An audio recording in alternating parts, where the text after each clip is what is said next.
Hola, bienvenido a un nuevo capítulo de Biblia Fácil. Nos alegra poder saludarte ahí donde tú estás. Qué alegría, qué gratitud en el corazón, porque a pesar de la distancia, a pesar de las fronteras, a pesar de los diferentes usos horarios, estamos juntos aquí para poder estudiar la Biblia.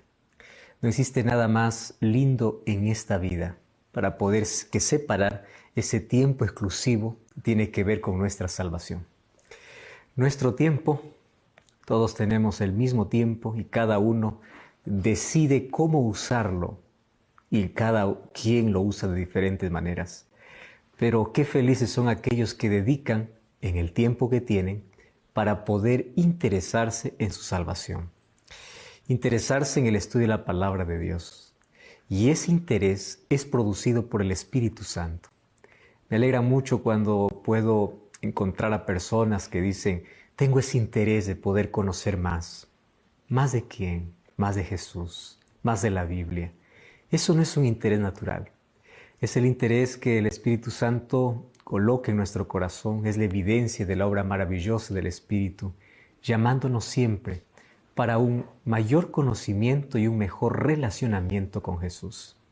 Y durante toda esta temporada estamos hablando sobre nuestro maravilloso Jesús. Y al poder descubrir cómo Él realizó una obra en nuestro favor, nuestro corazón se enternece, nuestra vida se rinde. Y yo agradezco a Dios por las lindas decisiones, por las lindas historias de personas que escuchan con tanta sensibilidad aquellas palabras sencillas, simples. Sin embargo, el Espíritu Santo trabaja en su corazón y finalmente permiten que Dios pueda trabajar en su vida. Y hoy hay tantas decisiones de personas entregándose a Cristo. Felicitaciones a ti por formar parte de este grupo. No es casualidad que estés viendo este programa. Dios tiene un propósito para tu vida y allí donde tú estás, Dios quiere abrazarte. Dios te ama mucho y nunca lo olvides. Y estamos listos aquí, ya llegando a la parte final de esta temporada. Y nuestro tema de hoy hablará sobre cómo fue aquel último día, o por lo menos los 2 últimos días antes de que Jesús pueda ir a la cruz. Lo que sucedió aquel día jueves de noche, aquel día viernes, hasta el momento que fue crucificado. ¿Por qué murió Jesús? A Él no lo mataron, Él se entregó para morir. Su misión de plan o el plan de redención se completó y fue gloriosa allí en la cruz, mas allí no terminó, porque Él resucitó y hoy Él es nuestro intercesor, Él es nuestro mediador, Él es nuestro Salvador. Nosotros no solamente miramos al Calvario, lo que Jesús realizó, mas también miramos lo que Jesús hoy hace en nuestro favor. Y hoy queremos repasar juntos lo que Mateo cuenta acerca de cómo fue aquel día triste de toda la historia, cuando Jesús murió, pero al mismo tiempo fue glorioso para el ser humano, porque allí se selló nuestra salvación. Antes de poder abrir la Biblia, yo quiero orar contigo y antes de orar, yo quiero presentarte un curso bíblico que sin duda te va a ayudar muchísimo para que tú puedas seguir comprendiendo acerca de Jesús. En este curso bíblico vas a encontrar lindas lecciones sobre el plan que Dios tiene para tu vida. Puedes solicitarlo a nuestro WhatsApp más 5512 9810 1460 o también tú puedes enviar allí o puedes ingresar a nuestro sitio web estudielabiblia.com. Allí podrás encontrar este material y otros también que van a fortalecer tu esperanza y te van a encaminar por la senda que Dios ha trazado para ti. Vamos a orar y estamos listos para que juntos podamos acompañar aquel viernes triste, trágico, lleno de dolor y sufrimiento, mas también aquel viernes fue de victoria. Victoria porque Cristo pagó nuestra deuda. Estábamos todos condenados a la muerte eterna, mas a partir de allí tenemos esperanza de vida eterna. Oramos juntos. Gracias, Señor, por tu palabra. Y gracias porque hoy tenemos la libertad para poder estudiarla. Queremos que tu Santo Espíritu pueda guiar nuestra mente. Queremos que hoy podamos comprender el inmenso y eterno amor hecho en nuestro favor. Toma nuestro corazón, entregamos nuestra vida en gratitud y en adoración, y es todo lo que podemos ofrecer en respuesta al grande amor que tú muestras cada día para con nosotros. Abrázanos con tus promesas. Ayúdanos hoy a conocer, a sentir, a experimentar tu amor en nuestra vida. En el nombre de Jesús. Amén. Mateo capítulo 26, versículo 1 al 5, narra las cosas que sucedieron aquel día jueves. Cuando hubo acabado todas estas palabras, dice que Jesús dice a sus discípulos: ¿sabéis que dentro de 2 días se celebra la Pascua? Y el Hijo del Hombre será entregado para ser crucificado. Entonces los principales sacerdotes, los escribas y los ancianos del pueblo se reunieron en el patio del sumo sacerdote llamado Caifás y tuvieron consejo para prender con engaño a Jesús y matarle. Pero decían: no durante la fiesta, para que no se haga alboroto en el pueblo. Mira las maquinaciones crueles, demoníacas. Solamente faltaban 2 días para la Pascua. ¿Sabes que la fiesta de la Pascua era una fiesta donde el pueblo judío celebraba su independencia, la liberación de Egipto? Mucho tiempo ellos habían sido esclavos hasta que llegó aquel glorioso día donde Dios libertó a su pueblo con grande poder.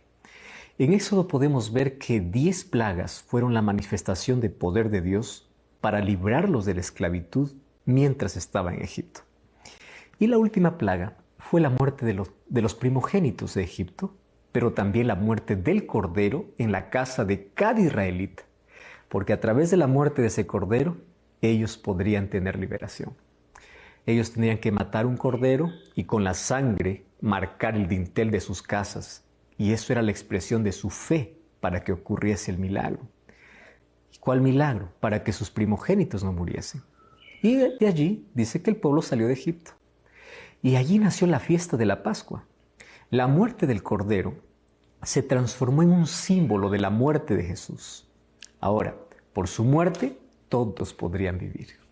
Entonces la Pascua se convirtió en la mayor fiesta de la nación, la fiesta más importante. Y así ellos celebraban su libertad, su liberación, pero también ellos así esperaban al verdadero libertador, al Mesías. Lo que ellos no sabían es que en 2 días más, aquella parte simbólica de la Pascua pues terminaría, porque la realidad sustituiría al símbolo. El Mesías ya estaba con ellos y ocuparía su lugar como Cordero. Por eso Jesús más claro que nunca dijo así: el Hijo del Hombre será entregado, y será entregado para que lo crucifiquen.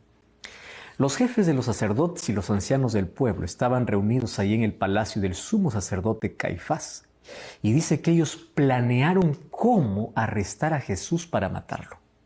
Solo que tenían un problema, y el problema era la fiesta de la Pascua, y esto era totalmente ilegal para ellos. Además, todo ese proceso podría contaminarlos e impedirles su participación en la fiesta de la Pascua, ya que ellos eran bien estrictos en eso. Así que tenían una sola alternativa: tenía que ser antes de la Pascua. Y es posible que en ese momento, pues Judas ya se haya reunido por primera vez con aquellos líderes para poder planear la entrega de Jesús.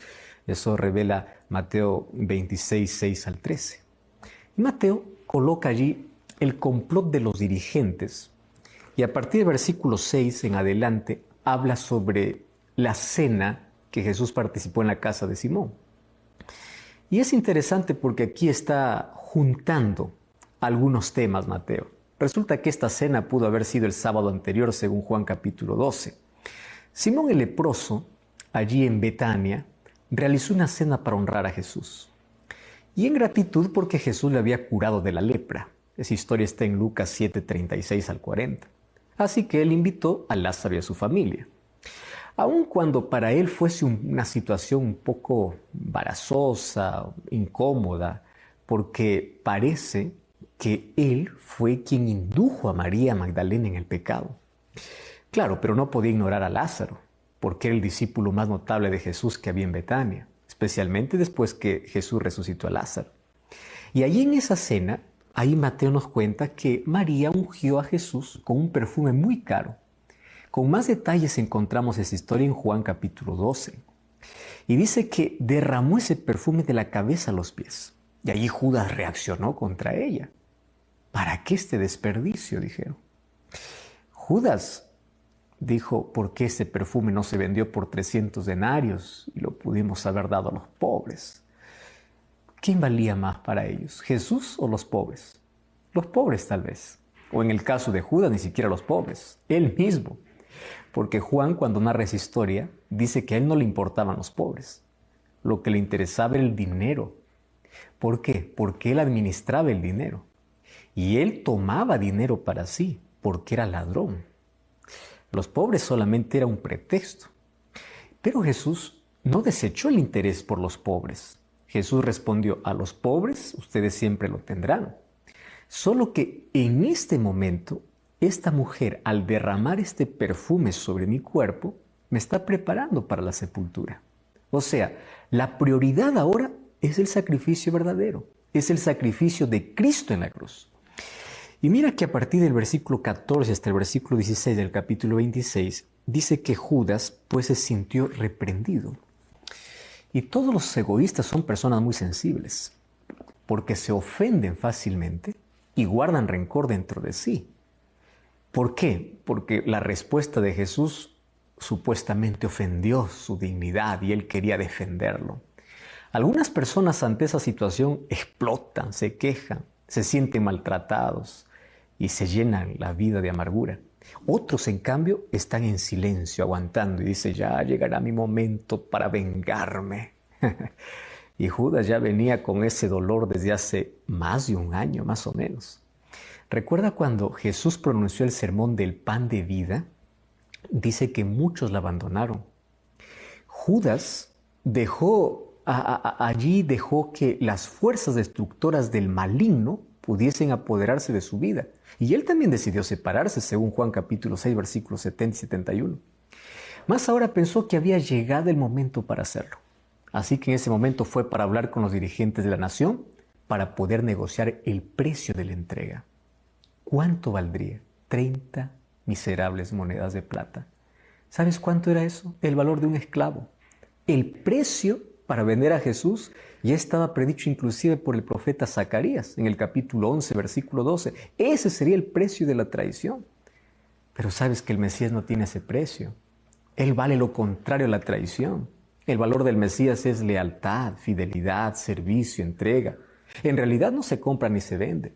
Judas pensó que estaba vendiendo a Jesús, pero fue una venta engañosa, ficticia, porque finalmente él terminó perdiendo y perdiéndose para siempre. Ahora, tampoco se puede comprar nada, porque es un regalo. Y el único precio del regalo es el amor. Sabes que Juan 3:16 dice, porque de tal manera amó Dios al mundo, que dio a su Hijo unigénito para que todo aquel que en él cree no se pierda, mas tenga vida eterna. Más aquí, Mateo nos cuenta lo que ocurrió aquel día jueves. Y es interesante porque a partir del versículo 17 en adelante, dice que era jueves y era un día antes del sacrificio pascual, que debería ocurrir aquel 14 de Nisán según los registros astronómicos del año 30 después de Cristo. Se llega a esa fecha porque la Biblia menciona que era el 16º año de Tiberio César. Un 14 de Nisán cayó un día viernes. Y el día jueves 13 de Nisán fue el día de la preparación para la Pascua. Y a partir del versículo 17, el versículo 19, dice que le preguntan a Jesús, ¿dónde quieres que hagamos los preparativos para comer la Pascua? Y este jueves era el día de la preparación de la Pascua en todas las familias de los judíos. Y Mateo dice que Jesús les dio indicaciones de que fueran a una casa allá en Jerusalén, donde tenían que hablar con el dueño y hacer allí los preparativos. Además, dice que le mandó un mensaje para el dueño de la casa diciéndole, mi tiempo está cerca, así dice el maestro, así que yo voy a preparar la Pascua en tu casa con mis discípulos. Wow, y ese mensaje realmente era interesante, Posiblemente ese mensaje era para aquel que le iba a dar la casa. No sabemos quién era, un discípulo de Jesús, o probablemente Jesús está usando la costumbre de los judíos. Sabes que los judíos todas las casas lo tenían abiertas de par en par para todos los peregrinos que venían a celebrar la Pascua. Pero aquí Jesús le manda un mensaje y dice, mi tiempo está cerca. Hasta ese momento había dicho siempre, aún no es mi tiempo, mi hora todavía no ha llegado. Pero ahora ya está a un solo día de la cruz. Entonces Él está muy cerca en el tiempo. Entonces allí se reunieron para poder comer la cena. Dice que Jesús, sentándose en la mesa, dirige la conversación hacia dos asuntos importantes. Primera, en la cena identifica al traidor. Y número 2, explica el significado de su misión. Mateo 26, a partir del versículo 20 al versículo 25, Jesús dice, sepan pues bien que uno de ustedes me va a entregar. Uno me va a traicionar. Y todos se impresionaron. Claro, nadie culpó a nadie. Cada uno comenzó a preguntar, ¿soy yo, Señor? Preferían que Jesús identificara al traidor. Y lo hizo. Resulta que en los 4 evangelios mencionan 5 declaraciones de Jesús sobre la traición. Y está en diferentes evangelios. Por ejemplo, primero Jesús dice, no todos están limpios, en Juan capítulo 13, versículo 11. Eso dijo después de haber lavado los pies a sus discípulos. La segunda vez, Él dijo, el que come pan conmigo, Él levantó contra mí su calcañar. Y eso fue pronunciada cuando los discípulos volvieron a ocupar sus lugares en la mesa después de haber sido lavados los pies, según Juan capítulo 13, versículo 18. La tercera vez dijo, uno de vosotros me va a entregar, cada vez más directo. Eso, un momento después, aquí dice en Mateo capítulo 26, versículo 21. La cuarta vez fue más directo, dijo, el que mete conmigo su mano en mi plato, ese me va a entregar. Ahora, eso lo dijo en un momento de la cena, según Mateo capítulo 26, versículo 23, capítulo 26, 23. La traición nunca es honesta, ¿no? Es siempre disimulador, es traicionera, es falsa. Por eso es que comía del mismo plato, inclusive. Ahora Jesús dice, el Hijo del Hombre va a la muerte, pero ay de aquel que lo traiciona. Y entonces pues ahí llega el turno de Judas. Y él dice, ¿acaso soy yo, maestro? Y ahí viene la quinta vez. Y Jesús le dice, tú lo has dicho. O sea, ya estaban al final de la cena cuando Jesús dice eso.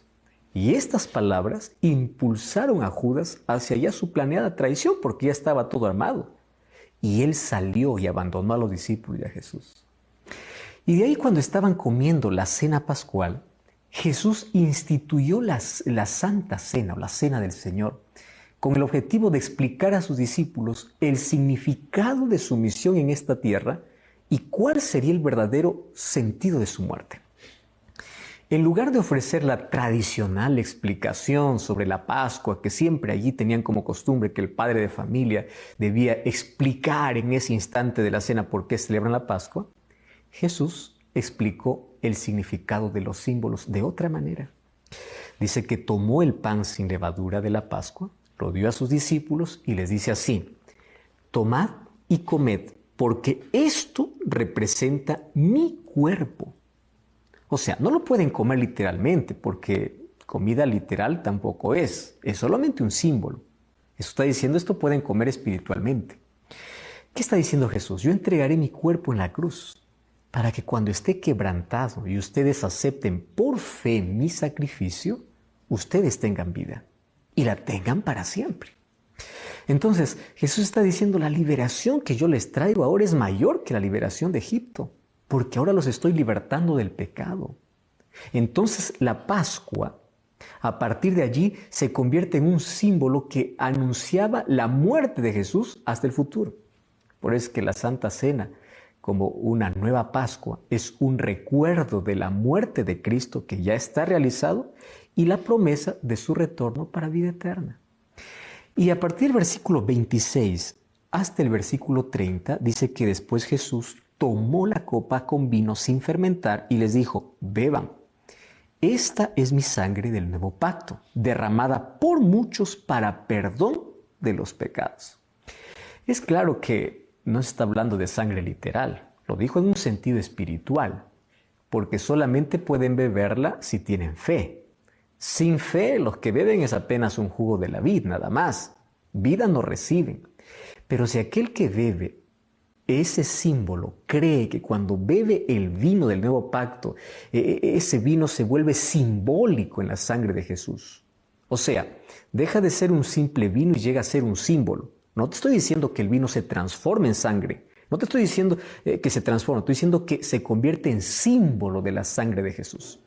Entonces, por la fe, reciben la realidad simbolizada por el vino. ¿Qué cosa es? La vida. Y esa realidad tampoco es sangre literal. Jesús dice, no vayan a pensar ustedes que van a recibir la sangre de mi cuerpo, sino que recibirán la vida que mi cuerpo y mi sangre comprarán para ustedes. Ese símbolo tendrá valor todos los días que ustedes lo practiquen, hasta que otra vez bebamos juntos en el reinado de mi Padre. Y allí Mateo dice que después de cantar el himno, salieron para el monte de los olivos. Ahora es interesante, a partir del versículo 31 hasta el versículo 46 habla sobre otra escena. Jesús allí en el camino dio muchas instrucciones. Claro que Mateo solamente cuenta que allí en el camino anunció que todos se iban a escandalizar. Ahí aparece Pedro diciendo, no me escandalizaré. Y le dice, Pedro, tú me negarás 3 veces. Pero Juan registra el contenido de la enseñanza. Muchos lo llaman a esto el discurso de despedida que está en Juan capítulo 13, versículo 31 hasta el capítulo 17, versículo 26. Y luego Mateo agrega la experiencia del Getsemaní, con el cual concluye todas sus enseñanzas en Judea. Y allí Mateo capítulo 26, versículo 36 al 46, dice que se detienen allá en el jardín del Getsemaní que está al pie del monte de los olivos. La tradición dice que le pertenecía ese terreno a María, la madre de Juan Marcos, lo mismo que el aposento alto en el cual celebraban la Santa Cena. Bueno, no sabemos con seguridad, pero así se piensa. Y Mateo cuenta qué cosa es lo que sucedió en el Getsemaní. Él lleva a 3 de sus discípulos para que lo acompañen orando, mas ellos infelizmente se quedan dormidos. Pero ¿sabes qué cosa es lo que resalto de allí del Getsemaní? Allí se decidió nuestra salvación. La oración de Jesús es, Padre, si es posible, pasa de mí esta copa, pero no sea mi voluntad, sea la tuya. Finalmente aceptó la voluntad del Padre. Y dice que Jesús estaba muy triste. El peso del pecado de la humanidad estaba sobre él. Allí sudó gotas de sangre. La angustia era profunda. Mas él se aferró al Padre. ¿Sabes que ahí en Getsemaní Jesús determinó finalmente ir a la cruz? O por lo menos confirmó la decisión. Aun cuando el dolor intenso vendría, la crueldad más severa, porque después de haber orado, él encontró la fortaleza que necesitaba para ir a la cruz. Por eso es que después del Getsemaní, a pesar de que sabe que está viniendo el traidor, a pesar de que sabe que están viniendo a llevarlo, él está sereno, él está tranquilo. Y aquí Jesús me enseña 2 cosas en el Getsemaní. Número 1, todos enfrentamos dolor en la vida, crisis, sufrimiento, es inevitable. Sin embargo, Jesús se preparó para la mayor crisis. Nosotros tenemos que estar preparados todos los días para recibir fortaleza, para enfrentar la vida con serenidad, con la calma con la cual Jesús lo enfrentaba. Nosotros a veces vivimos angustiados y ansiosos. Sin embargo, Jesús me enseña que en la oración encuentro fortaleza y poder. No importó más lo que vendría en el futuro, porque ahí en el Getsemaní él tomó la decisión. Y aun cuando tenía tanta angustia, él aceptó la voluntad del Padre, pero esa voluntad del Padre ya era un plan planeado por ellos desde la eternidad. Y a partir de allí comenzamos aquello que llamamos la pasión y muerte de Jesús. ¿Qué otros detalles cuenta Mateo lo que sucedió? Eso veremos a continuación.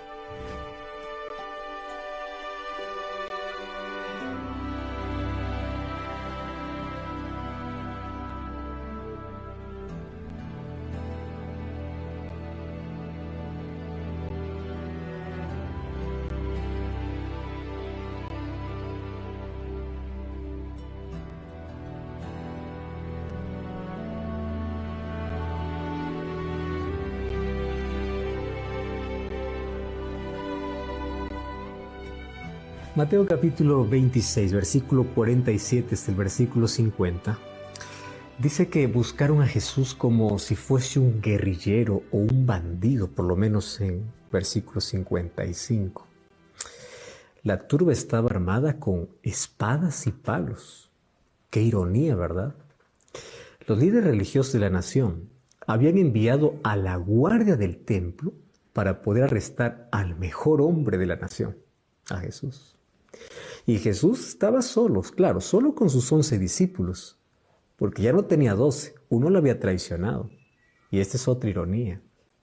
Judas había convenido con los guardias del templo que para poder identificar a Jesús, él lo haría con un beso. La pregunta es, ¿acaso necesitaban que alguien les dijera quién era Jesús? ¿Acaso no lo habían visto en el templo en esa misma semana?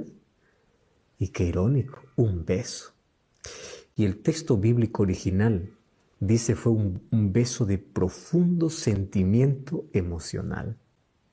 Ocurre que Judas pensaba así: si yo le entrego, le hago un favor, porque yo le voy a obligar a hacer lo que tiene que hacer. Yo me considero su amigo, entonces le pondré en las circunstancias peores para forzarle a actuar como rey, y así que él pueda tomar el comando y pueda anunciar oficialmente el establecimiento de su reino. Por eso es que después, cuando vio que no era así, él tiró las 30 monedas de plata y dijo: yo no quiero saber nada de ese hombre, es inocente. ¿Y cómo llega Jesús? Con un beso. Y el versículo 50 dice que Jesús le responde: amigo, ¿a qué vienes? ¿Cómo se puede responder a un traidor? ¿A qué vienes? En el corazón de Judas había solo remordimiento. La señal externa de la traición fue un beso. Pero el beso no solo identificó a Jesús, sino también reveló la verdadera identidad de Judas. Era un traidor. Y sabes que la señal interna de ese traidor era su remordimiento. Ese remordimiento fue tan fuerte en Judas que el capítulo 27, ahí el texto dice que él fue y se ahorcó. Y a partir del capítulo 27, versículo 11 hasta el versículo 13, dice que de allí lo llevaron a Pilato, para que pudiese allí Pilato determinar la muerte de Jesús. Era un amanecer del día de la Pascua, hace 2000 años. Pilato despertó bruscamente, se vistió de prisa y se abrió paso allí entre el sillón de juez, porque estaba en plena época pascual y los dirigentes hebreos, ellos no entraban a la casa de un gentil para no contaminarse. Probablemente estaba irritado, porque Pilato habría tenido que aprender a convivir con los judíos. Probablemente hizo llevar allí el sillón de gobernador hasta la puerta. Allí vio a los dirigentes judíos que siempre ocasionaban problemas y una enorme multitud. Además, entre ellos vio a un prisionero. ¿Quién era Pilato? Pilato era un soldado afortunado. Él se crió en campamentos de ejército y él soñó hacer de eso su carrera. Claro que era valiente y era dedicado a la guerra, y eso atrajo la atención del César, del emperador.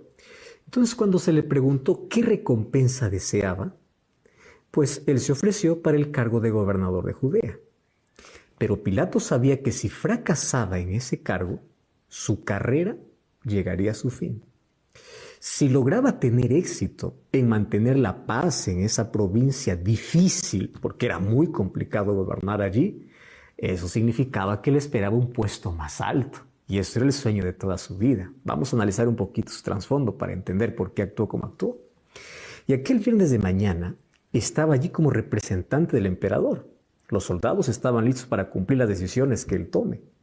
Solo que ahora se encontró con un prisionero de quien siempre había escuchado hablar. Toda Judea sabía quién era Jesús. Los ciegos que veían, los sordos que escuchaban, los muertos que resucitaban, los enfermos que eran sanados, todos hablaban de Jesús. Y al principio, obviamente que sintió miedo de actuar para no provocar una revolución contra Roma, pero ahora estaba cara a cara con Jesús. Todos estaban furiosos porque los acusadores buscaban pretextos inútiles para destruir a Jesús. Juan capítulo 18, versículo 29, habla sobre esa situación. Solo que Pilato, pues, al escucharlos, no creía en las acusaciones. Lo que le impresionaba era Jesús. su autoridad, su apariencia. Y eso hizo que Pilato pueda llevar a Jesús a una habitación privada. Y ahí conversó sobre el reino de verdad. Y Pilato quedó más impresionado.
Solo que Cristo le hizo una pregunta. Pilato, ¿tú por qué preguntas?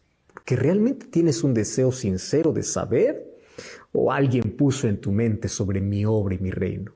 Estaba hablando lo que el Espíritu Santo estaba impresionando a Pilato. Pero el orgullo de Pilato fue herido.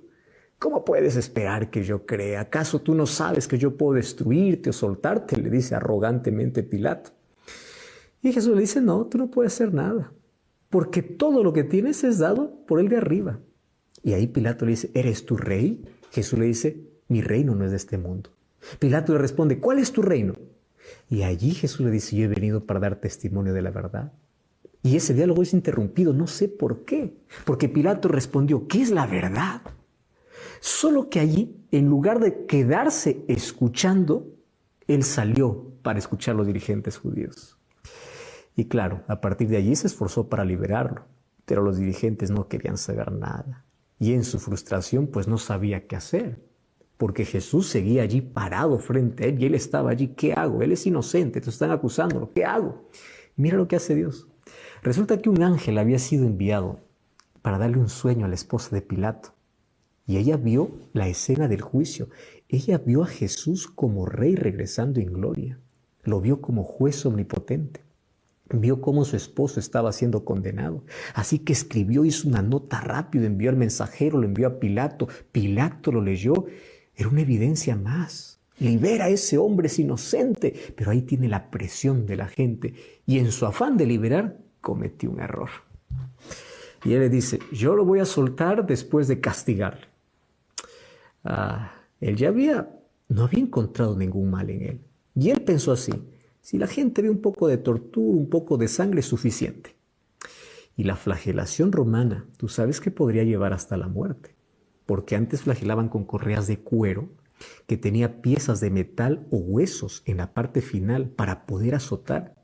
Y a veces el prisionero, cuando era atado en un asta, ese material podía hincar hasta el estómago y podría abrir el vientre hasta que el gobernador diga ya, suficiente. Así de cruel eran los castigos. Y sabes que Jesús se sometió a eso. Jesús nunca lanzó una palabra de condenación contra sus enemigos.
Pesar de ese dolor injusto. Y cuando terminaron de azotarle, dice que cortaron las cuerdas donde Jesús fue amarrado. y Jesús cayó pues de manera inconsciente hacia el piso. Y ahí fue forzado a ponerse de pie y Jesús comenzó a temblar. ¿Sabes que Pilato había visto muchos hombres en esa situación sufriendo? Pero podía ver a pesar de toda la naturaleza criminal. Pero cuando vio a Jesús, no vio algo así. Vio la inocencia, el amor y se esforzó para liberarlo. Y claro, Jesús había sido enviado para Herodes. Herodes quiso limpiarse de su responsabilidad. Ahora la decisión recaía sobre él. Entonces dijo, ¿cómo hago? Yo quiero ayudarlo, pero no puedo. Un nuevo pensamiento vino a la mente. Resulta que en el tiempo de la Pascua era costumbre liberar a un prisionero. Liberar a un prisionero tenía dos objetivos. Pilato por lo menos tenía dos objetivos. Él dijo, yo voy a liberar a Jesús, porque ellos no van a elegir a Barrabás. Voy a traer al mayor criminal para que ellos elijan a Jesús. Trajeron un ex asesino. Y cuando le pregunta, ¿quién quiere que le soltemos? Todo el pueblo gritó, a Barrabás. Su esperanza acabó. ¿Cómo podían elegir a un asesino rebelde en lugar de un predicador de justicia? ¿Cómo es eso posible? ¿Qué haré con Jesús? Dijo. Crucifíquele, crucifícale. Era el grito de toda la gente. Y ahí estaban los dos prisioneros que eran de carácter muy opuestos. Uno era asesino, el otro el dador de vida. Uno era rebelde, el otro era legislador. Uno era traidor y el otro era el rey del universo. Ambos estaban en pie. Pilato, disgustado con el pueblo, dice, tráiganme un lebrillo para lavarse las manos. Él esperaba quitar la culpa de su vida con un acto simbólico. Inclusive él trató de transferir la culpa a los escribas y fariseos, pero terminó condenándose solo, porque así también él eligió a Barrabás. ¿Cómo habrá sido aquel desayuno después de condenar a Jesús? No lo sabemos. Él pudo haber liberado a aquel inocente. Aún así Jesús hubiese ido a la cruz, pero no porque él lo hubiese condenado. Ahora fíjate, ¿por qué lo hizo? Porque ahí los dirigentes lo amenazaron. Le dijeron, cualquiera que dice ser rey no es amigo de César. Y si es que tú estás a favor de Jesús, te vamos a acusar ante César. Y Pilato dijo, pues mi futuro depende de la amistad con César. Ahora, ¿qué cosa voy a hacer? Ellos me ponen entre la espada y la pared. Por eso es que mandó azotar a Jesús por segunda vez. Y ahí los soldados lo abofetearon. Jesús estaba con los ojos vendados, era golpeado en el rostro. Y él soportó todo eso. Ahora, todos sabían que Jesús era inocente. Pilato, finalmente, al verse perdido, sentó la cabeza y dijo, crucifíquenle. Y la cruz fue traída. La cruz que Jesús cargó no era para él, era para Barrabás. Y Barrabás representa a todos nosotros. Jesús tomó nuestro lugar. Y allí Pilato colocó un título en la cruz. ¿Cuál era el delito? Fíjate qué cosa coloca Pilato. En griego, en hebreo y en latín. Rey de los judíos. ¿Cuál era su delito? Decirse rey de los judíos.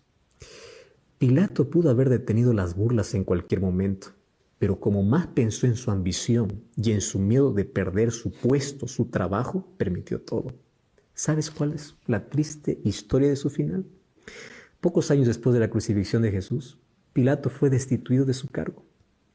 Había hecho un esfuerzo para mantenerse, pero cometió graves errores por una conciencia que no tenía limpia. Los samaritanos se quejaron contra Pilato, y Pilato fue llamado a Roma. Y dice que antes de llegar el emperador Tiberio murió. Y cuando el emperador murió, fue despojado de sus honores, fue relevado de su cargo, fue exiliado y terminó arruinado. Inclusive la tradición dice que él terminó suicidándose. ¿Por qué? Cambió la verdad por las ambiciones del presente. Cambió el futuro por el ahora. Compró honores pasajeros. Compró una gloria que se acaba. Prefirió privilegios transitorios. Negó la verdad. Y al tomar esa decisión, perdió todo. Terminó quebrado, terminó humillado, terminó sin paz mental y murió por su propia mano. Solo que la pregunta que hizo Pilato hoy resuena también en nuestros oídos. Mateo 27, 22. ¿Qué haré con Jesús? La pregunta es, ¿tú qué vas a hacer con Jesús? Pilato se aferró a lo pasajero antes que lo eterno. Se aferró a la destrucción antes que la salvación. La pregunta es cómo nosotros reaccionaremos frente a Jesús. ¿Nos entregaremos para que Él sea el Rey de nuestra vida? ¿O estaremos de parte del pueblo, rechazando siempre con indiferencia? Solo que hay un problema. Cuando los seres humanos rechazamos a Jesús, terminamos destruyéndonos nosotros solos. ¿Y sabes por qué? Porque al rechazar a Jesús rechazamos la vida. Y la misma pregunta es para nosotros. ¿Qué harás con Jesús? ¿Lo harás el Rey de tu vida o lo rechazarás? ¿Sabes qué es triste ver la manera como los evangelios narran aquel momento trágico, aquel momento cruel, de humillación, de injusticia, de dolor que hicieron con Jesús? Dos cosas aquí yo quiero resaltar de esta parte que hemos conversado ahora. Cuando Jesús fue al Getsemaní, Él aceptó la voluntad de poder entregarse por sí mismo allá en la cruz, y lo hizo por amor. A partir de allí, todo lo que se cometió con Jesús fue totalmente injusto. Jesús terminó solo, los discípulos huyeron, Pedro le negó, Jesús fue arrastrado, Jesús fue humillado, Jesús fue azotado, colocaron una corona de espinas sobre Él, se burlaron de Él, fue sometido a juicios injustos y finalmente terminó con Pilato. Pilato tuvo tanta luz que él negó. Pilato conocía quién era Jesús. Y cuando estaba en ese momento de incertidumbre, su esposa le mandó una carta diciendo: por favor, ese hombre es inocente. Anoche el Señor me ha mostrado con un sueño, actúa. ¿Sabes que Dios va a hacer todo lo posible para salvarnos? ¿Sabes que Dios va a usar todos los medios para alertarnos, para tomar buenas decisiones? Pero hay algo que Jesús no puede hacer: obligarte a hacer lo que no quieres. Y una de las cosas que me llena de tanta tristeza y dolor, porque a veces los seres humanos continuamos así, es que preferimos las cosas que se acaban antes que la salvación. ¿Por qué Pilato no defendió a Jesús? Porque él prefirió su cargo, prefirió su amistad con el emperador. Él pensaba que el emperador va a ser para siempre y él va a ascender en sus cargos, y él quería poder, él quería riqueza, él quería todo. ¿Y cómo terminó? En la ruina. Porque al rechazar a Jesús, al rechazar la luz, al rechazar la verdad, al rechazar la vida, se colocó en el territorio de la muerte. ¿Y sabes qué cosa es triste y lamentable? Que hoy los seres humanos continuamos con esa actitud. ¿Qué haré con Jesús?, dijo Pilato. Esa pregunta también queda para ti. ¿Qué harás con Jesús? ¿Lo aceptarás o lo rechazarás? ¿Le darás la espalda o le entregarás tu corazón? ¿Qué cosa es lo que prefieres? ¿Lo temporal o lo eternal? ¿Qué es lo más importante para tu vida? ¿Jesús o un cargo o una función o el dinero? ¿Por qué estás cambiando a Jesús? ¿Por algo que va a terminar? Querido, las cosas de esta vida acaban. Las cosas de esta vida terminan. Todo tiene fecha de vencimiento. Por eso el peor error de la vida es despreciar a Jesús. O a veces nos comportamos como la gente. Preferimos a Barrabás antes que a Cristo. Finalmente, Barrabás representa a toda la humanidad. Te representa a ti y a mí. Porque la cruz que fue hecha para Barrabás la cargó Jesús. Así también la condenación que era para nosotros la cargó Jesús. Jesús cargó una corona de espinas para que tú tengas una corona de gloria. Jesús fue desnudado para que tú seas vestido. Jesús murió para que tú y yo tengamos esperanza y esperanza de vida eterna. La pregunta sigue allí. ¿Qué harás con Jesús? ¿Lo aceptarás o lo rechazarás? Aquel viernes fue el viernes más trágico de la historia, pero el viernes más glorioso para nuestra salvación.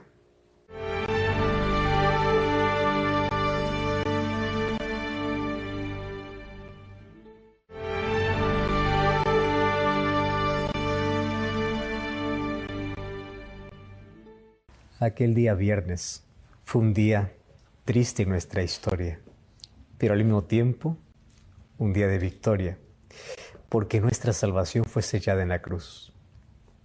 Cuando el pueblo eligió a Barrabás en lugar de Jesús, a la verdad estaba diciendo, nosotros necesitamos o nosotros deberíamos cargar esa cruz, pero alguien lo está cargando por nosotros.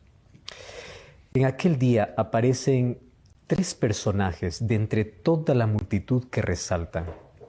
El primer personaje se llama Simón. Simón el Cirene era un hombre extranjero de África, que allí vivía en Jerusalén.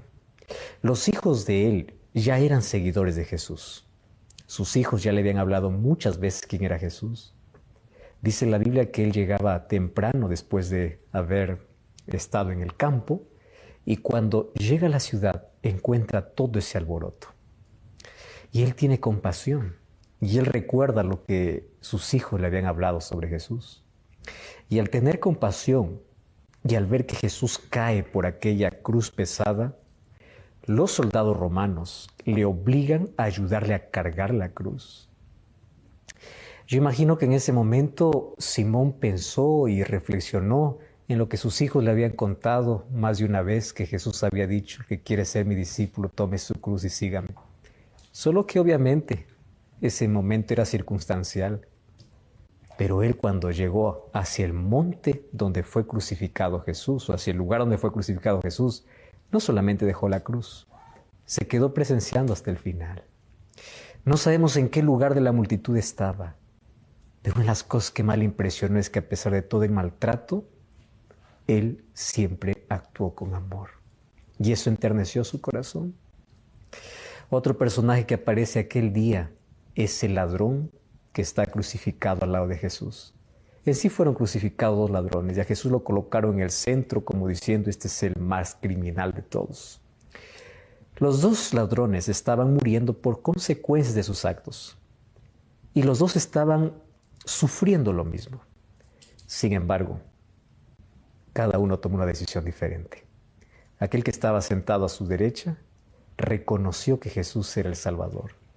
Lo reconoció como rey. Por eso es que le dice, acuérdate de mí cuando vengas en tu reino. Y al reconocerlo como rey, Jesús le dice, te aseguro que tú estarás conmigo en el paraíso. Y estarás, es tiempo futuro. Estaba diciendo, cuando yo venga en gloria y majestad, allí tú estarás participando de mi reino. Pero ese día se aseguró, porque él aceptó a Jesús como su Salvador y como su Rey.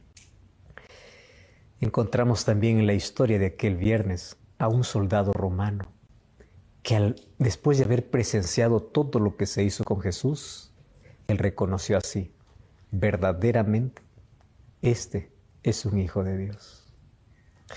O verdaderamente este es el Hijo de Dios. Lo reconoció a Jesús como el Mesías. Mira, en estos 3 personajes están representadas toda la humanidad. Simón Cirene representa a aquellos hombres simples, aquellos que escuchan de Jesús y en alguna oportunidad por las circunstancias de la vida cargan alguna cruz pesada y terminan aceptando a Jesús porque terminan encontrándose con su Salvador. Representa a las personas simples, sencillas, humildes. Recordemos que Simón era un agricultor, que él venía del campo realizando sus actividades. También encontramos aquí al ladrón en la cruz, que representa a todos aquellos que han cometido crímenes, han causado dolor, violencia. Aquellas personas que son despreciadas y aquellas personas que han hecho tanto daño a la sociedad. También hay salvación para ellas. Porque si tú reconoces que Jesús es tu Salvador y tu Rey y lo aceptas en tu corazón, hay salvación para ti.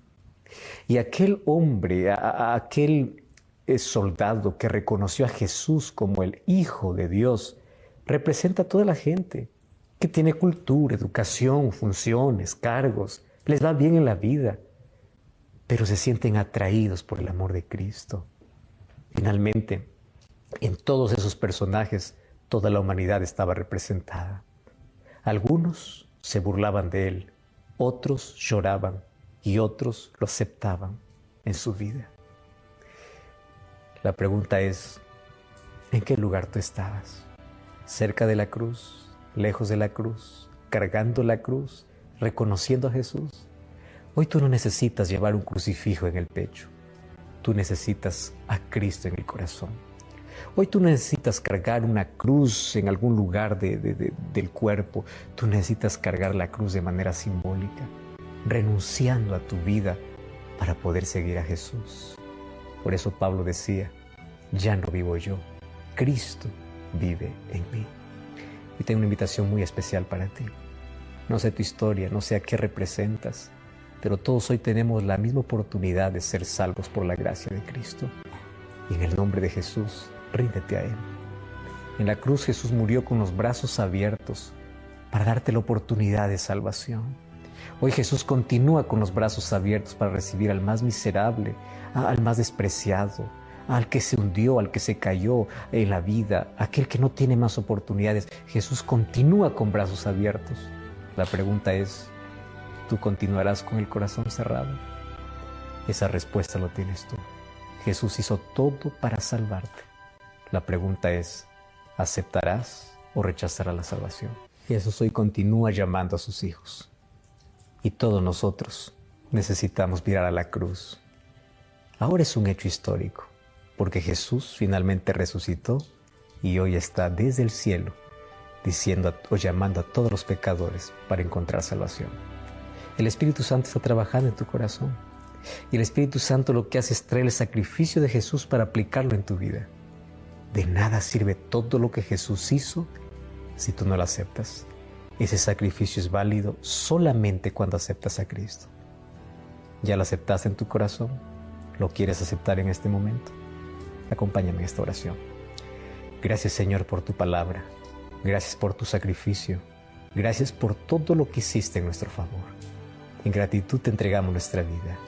A partir de hoy queremos caminar contigo. Te reconocemos como Rey y Señor de nuestra existencia y queremos prepararnos por una eternidad contigo. En el nombre de Jesús. Amén. Gracias por acompañarnos en este programa. Que Dios te bendiga, Dios te guarde y que juntos aceptemos la gracia de Dios día a día. Un grande abrazo para ti, mi cariño, y te espero en el próximo programa donde juntos vamos a finalizar esta temporada de Maravilloso Jesús. Como siempre, te espero con Biblia en mano, aquí en Nuevo Tiempo.